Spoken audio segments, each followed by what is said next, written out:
Mhm.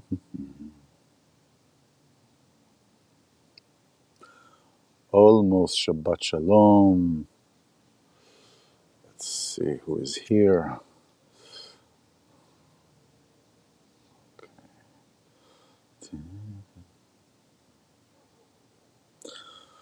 Mosquitoes.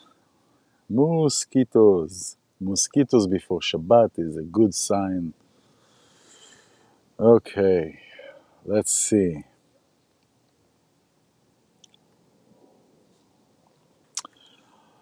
Well, hello everyone. Some of you will see it now, some of you will see it later, but if you are here, if you're seeing it at any time, that means that you are here. You need to see that. You need to be here. And it's courage. Courage really is something that is driving us, that is a key for getting from here to here. Courage from getting from one place to the other. You know, and it's and many and this month, this week, this month, it's just been a real transformational period. Pay attention if you felt energetic any energetic blockages that suddenly feels like it's releases, things that are out of the ordinary that started appearing in your life. And so now we are in the holiday of Sukkot, which is tabernacles. That's where I'm sitting at. I'm going to tilt it a little bit. So you see you have it's a dwelling, it's a temporary dwelling that is closed three sides. It's a three-sided temporary dwelling. And Sukkot, tabernacle, is uh, to commemorate, to remember the times that, on the story level, right? Just everything has several levels. And so, on the story level, on the outside, to remember the times leaving Egypt and being in the desert and being in a dwelling, in such a dwelling. And what it is, and, and the way that it is to be built, it is, let's see here. Oh, first of all. Oh, oh. There you go. There you go. So it is a hut. Can be four doors closed from four directions, but can be also three, and it's made very simple. It's anything that can close the sides, and on the top, the roof has to be something that is from earth, uh, that is grown in earth, not anything synthetic. So there are a few things that I want to show you later. I'm going to talk to you about the symbolization of these plants and fruits. Okay, so this is part of Sukkot. This is part of the spiritual powers. Well, I'm losing the words. The spiritual connotation and the spiritual representation to everything that we are going through, and everything that is happening every day. I heard somebody was telling me the other day. Well, things are outdated now. We need to upgrade things. We're living in a different time. Well, you know what? If we're looking at a story level on just what happens on the surface, maybe a person is right. But if we're looking at everything that is talked in the Torah and everything that is in the holidays and the symbolism, then we really can make from it what we want, right? So, all right. So before we get to this, before I get to this, um, Sukkot holiday technically should have been celebrated when the Exodus from Egypt was about in Nisan, which is around April. But there is a special reason for that. There are several reasons why it is happening now, and one of them is that it'll be too easy to do it at that time. It'll be too easy weather-wise to do it at that time. Weather-wise, because it's not that hard to sit in a. Now I'm in California, so here there is sun much of the time, but in other parts of the world, also in Israel, it's a change of seasons. It's a change of season, so it's easier to do it in April technically. But doing it in April, oh, so no problem. So you're outside in the sun and you're in a temporary hut and all this kind of stuff, and it's nice. But it's harder to do it in October in this time because of the weather. The other thing is, we just passed now Rosh Hashanah and Kippur. Sukkot, this holiday, he has, and these are the 2 points that I want to touch upon. The two themes, main themes for this holiday. This is joy and unity. Right? It's joy and unity.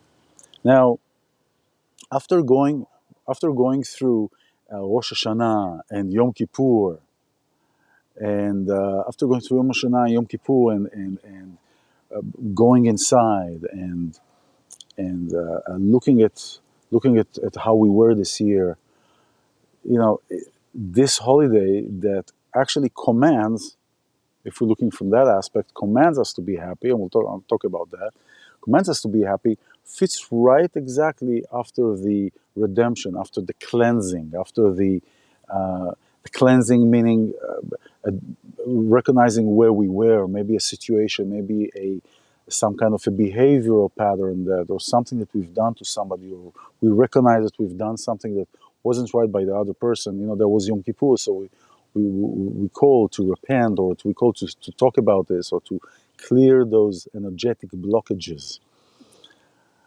How perfect it is to have a holiday that is picking the fruit up of that effort and the joy, and being in the joy, in this space.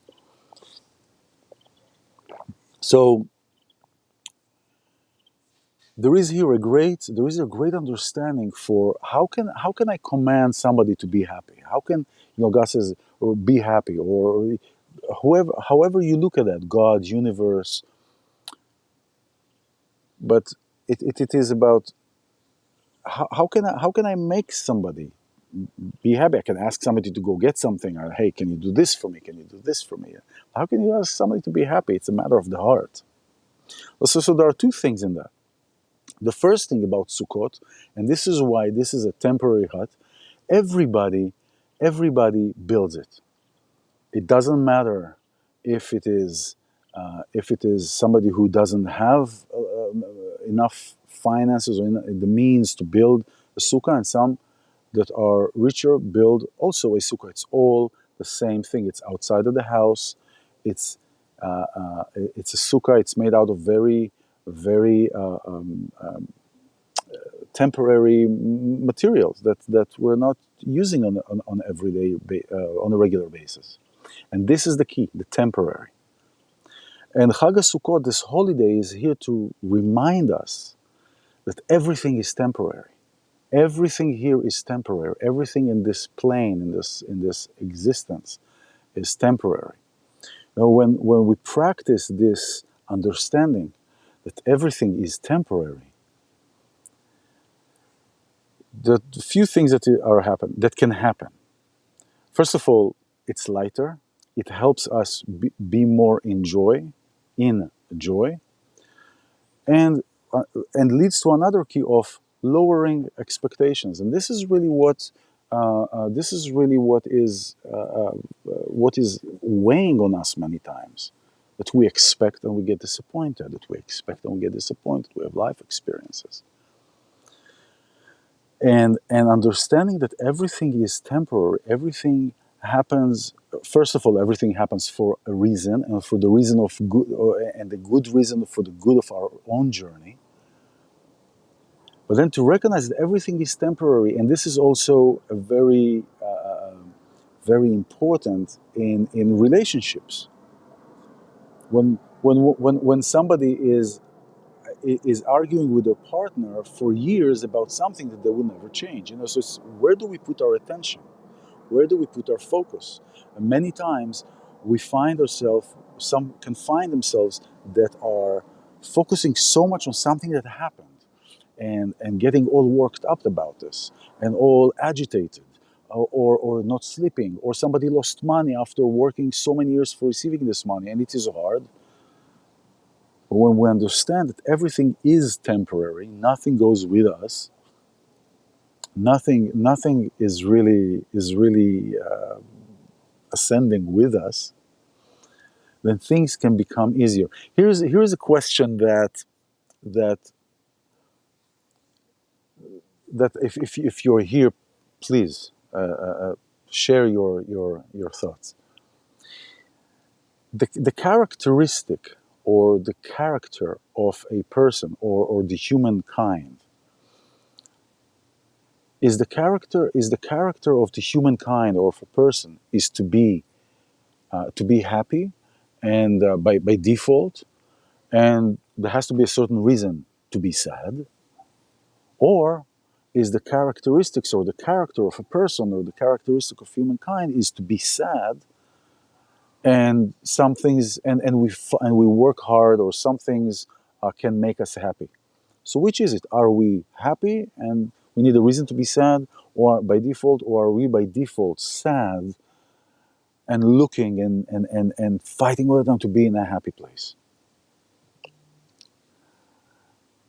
We are by default a happy, happy, happy by default. Over the year, if we look at the baby, this is the best answer. When a baby comes out, when a baby comes to the world, when a baby is growing up, when a child, if we're connecting to our inner child, many times we're doing work with our inner child and connecting to that inner child, right? What are we connecting to? We're connecting to a source of joy. We're connecting to a source of joy in our lower place, or in our spiritual evolution journey.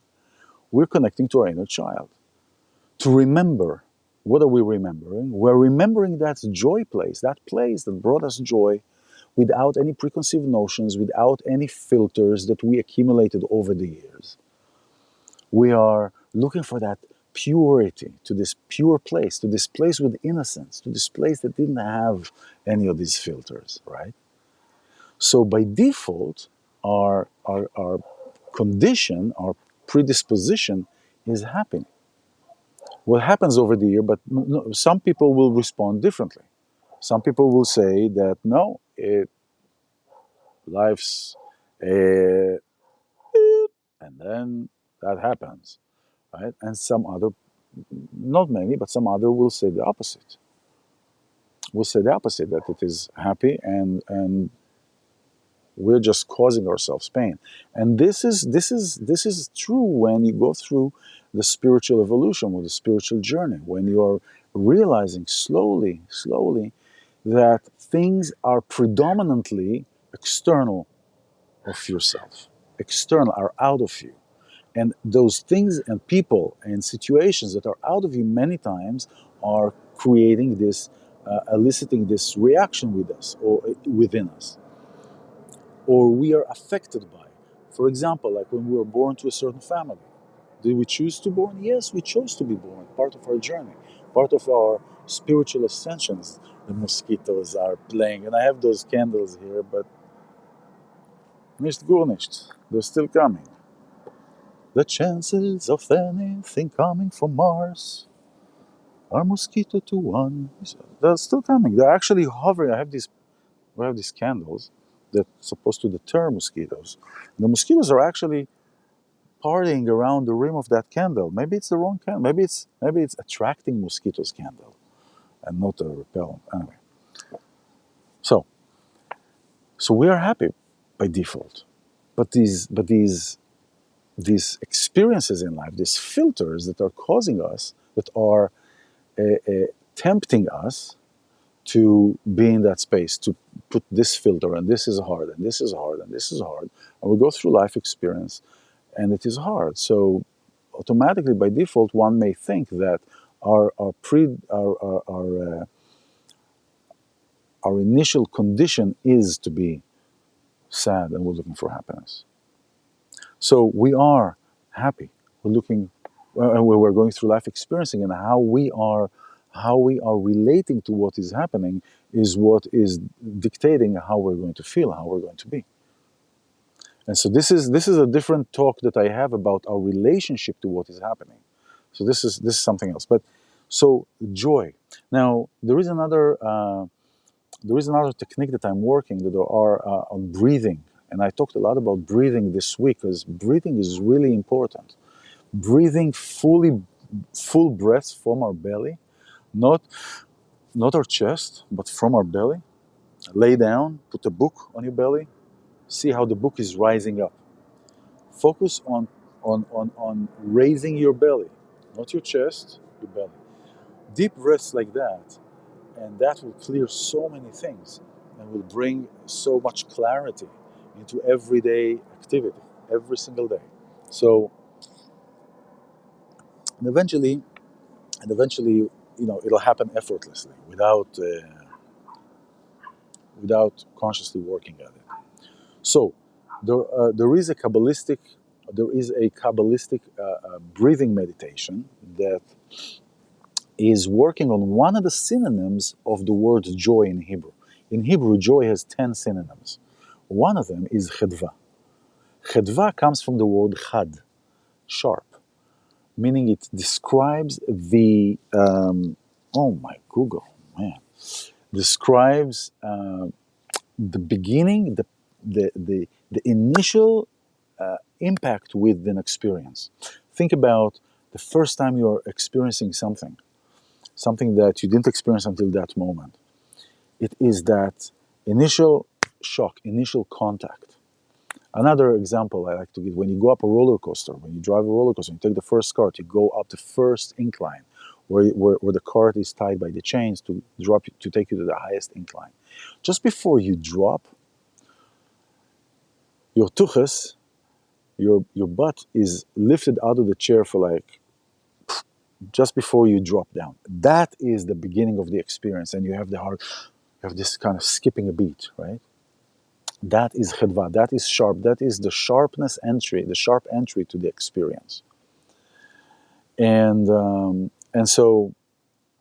is this special meditation that is called chedva that is based on that, and there is that video on my channel, on my YouTube channel. So if you go to bit.ly/ilan YouTube, you will get to there. But back to this. So we have joy. So joy is Sukkot. Sukkot is to be joyous. The other place that is a very easy once we're there to be joyous is when we're grateful, when we're in gratitude mode, when we appreciate everything, we understand everything that we have, and that's why also understanding that everything is temporary. To understand that everything is temporary is key to focus. Where are we focusing on? Where are we focusing on in what's happening in life? Are we focusing on what we don't have or focusing on what we do have? And that's across the board. So gratitude and understanding everything is temporary. And this place of a joyous place is illuminating. The second part is unity. And this is where these come in. So we have here four kinds of the main, the top of the chain of vegetation. Okay, I'll explain. So we have the citron, which is considered the king of all these, and the king in its own line, because it has a smell and has a taste. Right, has a smell and has a taste. The lulav, the palm, right?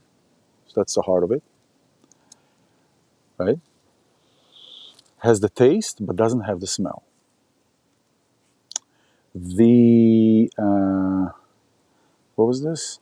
There's the will. So this is the willow. I'm trying to remember the names in English. The arava that has no smell and no taste. And hadas. How do you say it in English? Hadas. I'm going to look for this. Right. So this has a smell but no taste. How do you say it in English? Hadas. And so these are also a representation of the four kind of people, the four kind of conditions that we are. There's the person who has also good intentions and good deeds, right? The citron. You have the palm, which has good deeds, but not necessarily intention. It's like happening, not really intentioning on doing it. We have the hadas, which has good intentions but no deeds, and we have the willow, which is no deeds, no intention. And many times, think about that. Many times, I was talking about earlier about Yom Kippur and Rosh Hashanah, about repentance and a confession and really understanding with ourselves what's going on. Many feel that if they are not, they didn't do something good as they see that, then it's lost. They don't have there's nothing for me else to do. It's too late for me. It's too late for me. God and earth is always receiving. No wonder they call earth Mother Earth. Mother always accepts, always accepts. And the symbol of this is that also if you don't have no deeds, no intentions, yes deeds, no deeds, yes intentions, all of them, this is the time where we all come together and we hold these under the sukkah. There are certain movements that invoke energy fields, energetic fields to each direction. So we have, and each direction is also four directions: north, south, east, west. Just like we have four kind of people. Just like everything is tied into the four letters, a name of God. Just like everything goes with the four, with the mind, heart, body, spirit in the circle of life. Just like we have in the Torah, the four levels of understanding: the pardes, the orchard, the story, the hint, the deep study, and the mystic. Everything is four. Everything has. It's very important. It's very interesting that this is happening. So this is where we bring everything into unity. This is where is a symbol for unity. And guess what? This is now the time to be in unity. The time. If any other times in our time was ripe, now is the time, because with everything that is happening, with the push of separation, with the push and cultivation of fear by the governments and by their employers, we're being cultivated into fear. We're, we're being pushed to think from a place of fear. We're pushed to actually not think. We're actually being encouraged by government and its employers to be in fear and and not to think, to be in a survival mode, to take things as we are told. And this is a time for us to come in unity. Why? Because when we're in unity, we're able to see really what is happening, see really what is happening, because we have the power. Because when we're collectively coming together, we're also individually, but we're collectively, our power is enormous. And this is what the fear is on that side of government and their employers, is that we understand it. And here's the thing, we do understand it, but sometimes we have a fear of the courage of to do certain things. So with this, with unity, with coming together, this is a strong encouragement, because when we are unified, guess what? We are happy too. This is in our DNA. This is part of. This is in our code to belong, to be part of something, to be part of something bigger, greater, to do good. Why? Because we come from good. So we come from good. We want to do good. We want to be in goodness. We want to be happy, and that can happen much easier when we are unified and when we are together. So, Shabbat Shalom. Happy everything that you create, unity and joy. That's it. Yes. And I don't know, I have to deal with the mosquitoes now on my legs. Thank you for being here. This has been wonderful. Let's see. See, somebody said something. Hold on, I have to see that. Oh. Hi, Gina. Thank you. Let's see. Would you say happiness and or sadness is a result from our state of mind, and does it begin in either or when we are born? That's interesting. So here's the thing. When we are born, thank you, Gina, for this wonderful question. So she asked, would you say that happiness and or sadness is a result from our state of mind, and does it begin in utero or when we are born?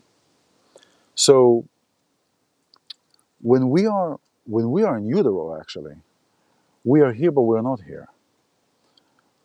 We are not, while we are getting fed, while our body is being built, the car is being built. We're still not. We're still not. I'll answer the other question in a second. We're still not conditioned to what is going outside. So our body inside is being built, is being assembled, right? I'm just using it as a metaphor like that. Is being assembled. We're not conditioned yet to what is happening outside. What we are like a transistor. So we are receiving, if somebody is singing to the baby while in the belly, the baby, how many, and that happens, and that I've seen personally, where a baby would be quiet after they come out of the belly when the father sings a song that was sung to the baby in the belly, and the baby relaxes because they recognize it. So when we come out, we're a clean slate as far as the human experience. Now, here's what I want to say about the human experience and our journey, is that our soul is cumulative, meaning, let's talk about past lives for a second, right? Past lives, some of us remember past lives, some of us are diving into it, which means our soul level remembers those past life experiences or remembers certain aspects of them anyway. But what don't we remember? Exactly, the memories. Where when we come here, our soul is cumulative, but our mind is like they hit a reset button. It's like you zap the RAM on a computer. You hit the reset button, and and what and so we're hitting the reset button, and we don't remember, but our soul level experiences. For example, look at yourself. Look at yourself. Each one of you who is looking, who is paying attention. Some of you feel that you are an old soul. No, exactly. I heard that sound. Some of you feel that you're an old soul. Some of you feel that you've been for so many lifetimes. Some of you don't feel that. Well, why is that? Some people do feel that, and some people don't feel that. It's because our soul is cumulative. But when we come here, our memory is hit reset button, boop, reset. So we are to rediscover all that we discovered without any memories. Otherwise, if we know already the map, then there won't be any surprises, right? We may do the same thing. We may choose this lifetime to do something different. So, so when we are processing in the utero, we are still processing our soul level. We're processing our soul level, and we are allowing these things to come in and to seep in.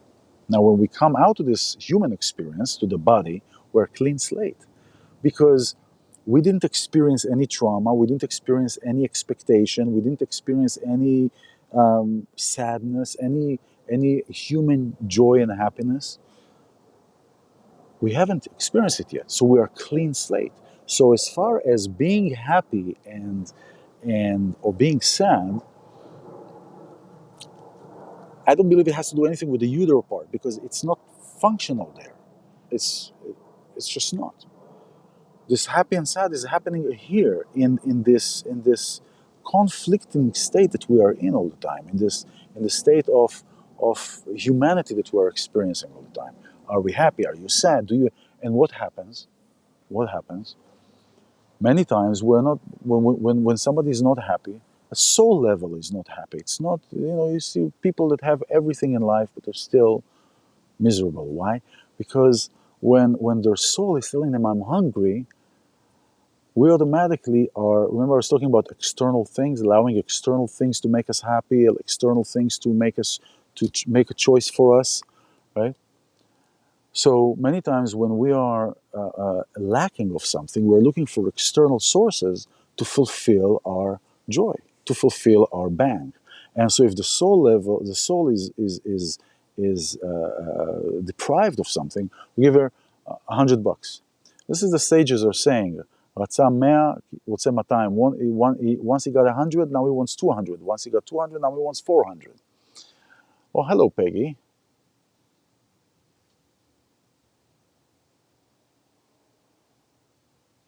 Let's see. I'm trying to see what's this thing with. We have happiness without sadness and vice versa. So I'm getting there, Gina. Can we have happiness without sadness and vista? Oh, vice versa. Well, when we are so let me get there. So when we come out, we're a clean slate as a baby, right? We're a clean slate. We don't have any of these attachments, right? And slowly we're collecting. So now, what is happening over time in life? We're going to courses. We're apprenticing with shamans, with rabbis. We're going through our spiritual journey. And what do we do through this spiritual journey? We learn to identify the tools that we have that help us navigate and help us understand and see the picture as it is, and not as I'm conditioned by to see it. So if I know that up until 15 years ago or 10 years ago, I was even later predominantly, oh, this is happening, oh, I'm being conditioned by what is happening outside, or by emotional states, or by what did the other person said, and the other person end up triggering my traumas, and those triggers, not realizing that I was going to these places, those triggers would take me to places that I'm like, how the hell did I get there? How the hell did I get there? And how the hell did I get there? I got there through hell, through allowing this mind, through allowing this monkey mind to play games. This is the evil inclination. This is the Yetzer Hara. This is that is pushing us all the time. Every single time we'll find an opportunity to push us to our limits so we can fall into those places, because it becomes a cycle. It becomes a cycle. Now, the more we practice one thing, right? The more we practice one thing, so we get these tools, and we get these tools, and we say, okay, how many times did it happen to you when you get tools to work on something, and now you feel even more depressed, or you say, I don't understand. Now that I understand all these things, now that I see all these things, why do I feel this? Why do I feel down? Or am I not supposed to be happy all the time? So here's the thing: we are in a duality existence, and we are all the time in a pull or push. There we go. I got a text confirmation. By the way, we always get messages in our vicinity, in the way that we can understand that. We always get spiritual confirmations and messages, but we'll talk about it later. So when you get a text, you say something, you get a text, you hear a dog bark, you hear something that is out of the ordinary but yet part of nature, then you can start making meaning out of it, because you start paying attention. So we are starting to, we are all the time in a pull or push. When we're in a pull or push, it's actually for our benefit. It's like when in Judaism is talking about, well, why don't we want to eradicate evil altogether? Let's eradicate evil. What do we need evil? What do we need this negativity? Because then we won't have anywhere to come to. Because then it'll be conditioned automatically that, oh, we just do this, we're happy like robots, and there is no this pull and push. And actually, this pull and push is what teaches us so much about ourselves, about how do we react, about how do we respond, about what do we say, about how do we say. And so this being in an enlightened space, or being in a evolved space, doesn't mean that we cannot experience sadness. It is, what do we do with this, right? So sadness, it's a natural condition of our human existence. What I don't like to be in is to be governed and to be ruled by whatever emotions are being triggered. because then I have this emotional attachment to something. And this emotional attachment is taking me out of my center to make decisions based on how these emotions are fluctuating. And when you're not in this good place, when you're not in this, you feel in this harmonious place, when you're not in a place of joy, when you're not in a place of happiness, you know that you're out of your center. But that's exactly it. You're out of your center so you can see where you are, you can map your experiences, you can see where you're making your choices from, why were you triggered, and bring yourself back by different tools and means that you can, by breathing, by anything, by meditation, by sound healing, by yoga, by whatever is bringing you further. Let's see here. Peggy.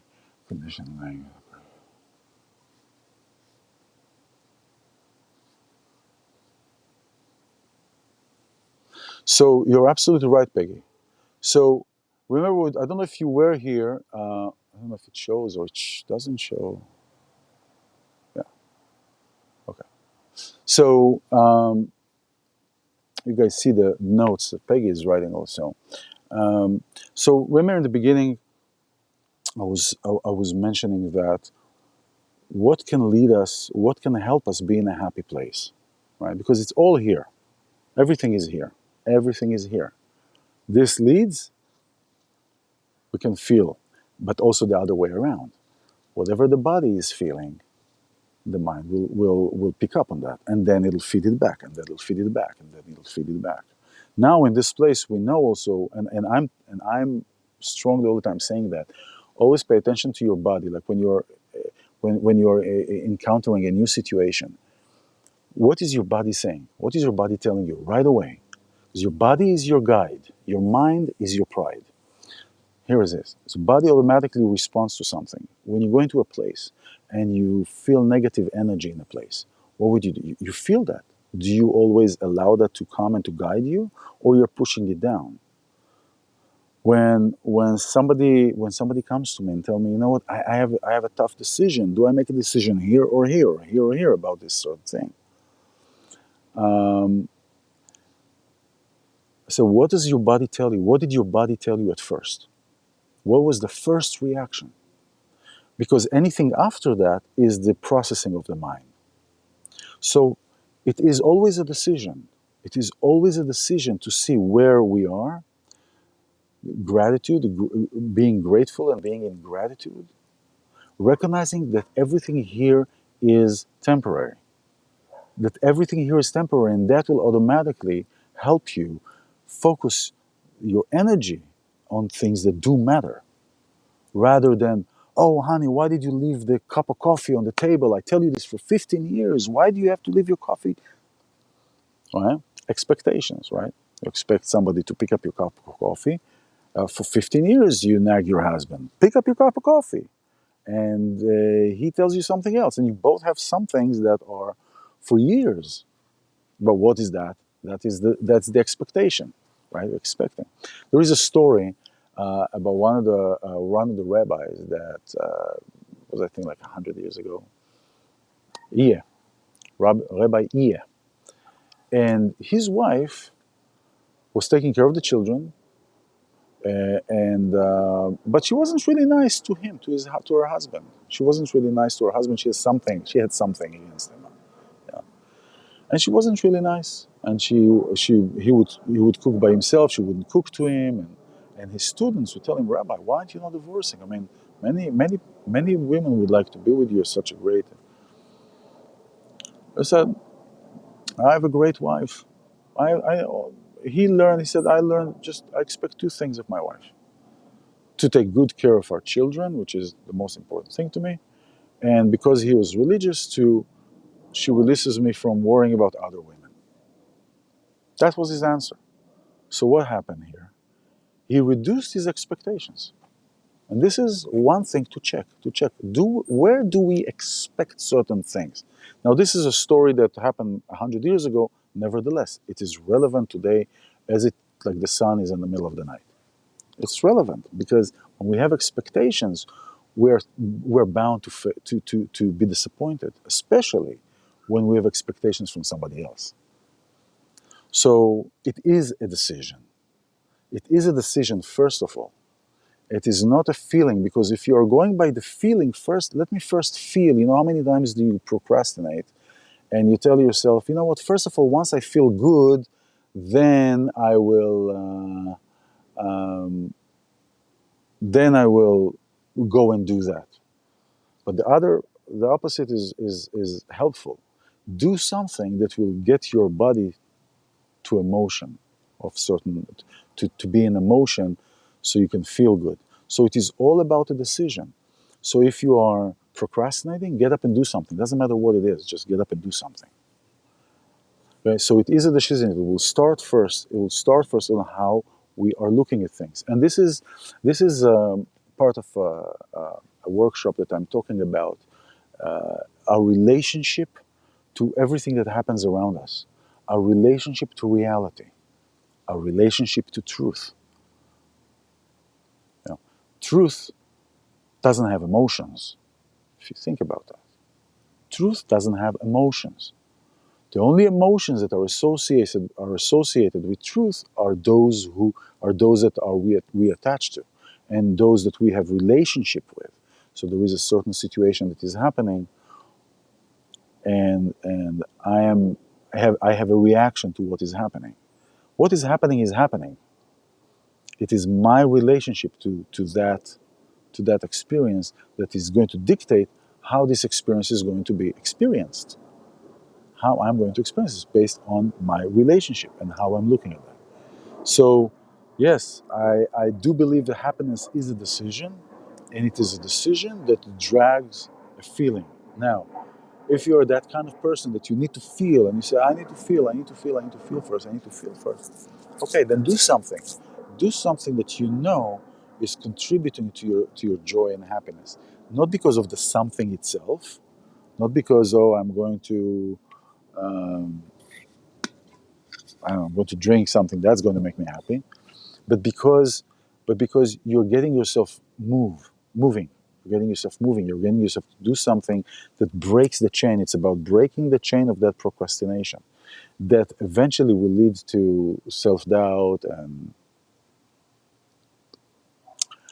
and so this is what I talk about the workshop. You can reach out to me. It's about our relationship to truth, our relationship to reality. And what is reality? Are we creating it? Are we part of it? Are we part of that movie? Are we part of that movement? Are we creating that movement? So, thank you very much for everybody for your questions and for your comments. And let's see, there is another. No, not this one. What is this? That's right. That's right, Gina. And so this is she's talking about trigger. This is what we are learning. This is how we're learning from. This is how we're learning through triggers. This is another part of my workshop, and this is a concept that I call trigger time, true time. Trigger time, true time. Peggy, you were talking about whether it's a decision or a feeling. I'm not going to go into the whole aspect of this workshop, but trigger time, true time really helps understand when we're getting triggered until the time we realize that we got triggered, and what do we do during this period of time, and how do we shift that perception to create a different response. So, thank you so much for being here. It's a learning experience for me every time to sit here and I'm grateful to see your questions and your participation and learning greatly from that. So joy, be happy, be merry. Have a citron after the holiday is over. We're going to cut this and put it in arak, which is almost like an ouzo. It's an Israeli, very high concentrated spirit liquor, and putting this in, letting it ferment. Mwah, delicates. Shabbat shalom. I'll see you soon. Bye bye. Oh wait. Hello, Peggy. I'm glad it is a decision because feelings are difficult for me, and I have had an expectation that led to unhappy. Thank you, Peggy. Thank you very much for sharing that. It is a decision. Think about it, right? Think about it. It is a decision. So here is the thing. Here is something. Think about it. Give yourself an exercise. Give yourself an exercise. Decide that after this broadcast, you're just going to, you are already happy. There are just things that are clouding. You can always go back to that if you want. But try that. Try this decision. Try look at what you have. What you have in front of you. What you have in your life. Who is in your life? You know, there is a sentence, I talked about it last time. There is a sentence from our sages that is saying, Miu ha'ashir hasameach bechilko. Who is that rich person? Who is the happiest person? That person who is, who is the rich person? That person who is happy with what he or she has. Now, the word rich in Hebrew is ashir, 4 letters. Ain, Shin, Yud, Resh. Ain stands for eyes. Shin stands for shinaim, teeth. Yod stands for yadayim, hands. And Resh stands for raglayim, feet. Somebody who doesn't have eyesight but is multi-millionaire, multi-billionaire, what would that person give to see again? He would give everything. Everything. So, you're already a billionaire because you can see. Think about hands, teeth, feet. It'll start from something simple. Getting up in the morning. Clean slate, just like a baby. Getting up in the morning. You know, many times if you're going to sleep with a feeling, you get up in the morning, it takes you about 15 minutes maybe, and then you remember what happened yesterday, and then you're like, oh man. But those 5, 10 minutes, 15 minutes till you wake up, it's quite a bliss, right? Same thing if you had something happy that happened or a good place you were last night. You wake up in the morning, you remember, suddenly you had an extra notch of excitement. That's different than happiness, but excitement is the understanding of that moment. Your understanding of that moment, you understand, oh, I'm excited because you just realize it. You were chedva, the sharpness of the experience. You realize that experience right there in that moment. And so you're happy about that. So I would like to hear from you, Peggy. You can share this with me and yes, and let me know. That'll be wonderful. Try that. It is a decision. Happiness is a decision. It is. It's just if you look at that, you can practice that, and from there it starts abracadabra. From there we can start creating what we're speaking, because that will be a healthy place. Think about when you say, "Oh, I don't want to do this. I don't want this to happen to me. I don't want this to happen to me. I don't want this to happen to me." And you keep saying, I don't want this to happen to me. What happens? This happens. Why? Because we kept saying it. We kept giving it life. You know, doesn't matter. It doesn't know yes, no. We just talk about it. It comes. But the intention of where we are is going to shape how this is going to taste like, how this is going to look like. And so when we are in a good place, then we can start manifesting. And that's a different talk. Be happy, be merry, smell, and I will see you. I will see you soon. Now, if you want to ask anything else, do that before I hit the end button because I'm trying to find it here. Oh, found it. See you soon. Bye-bye.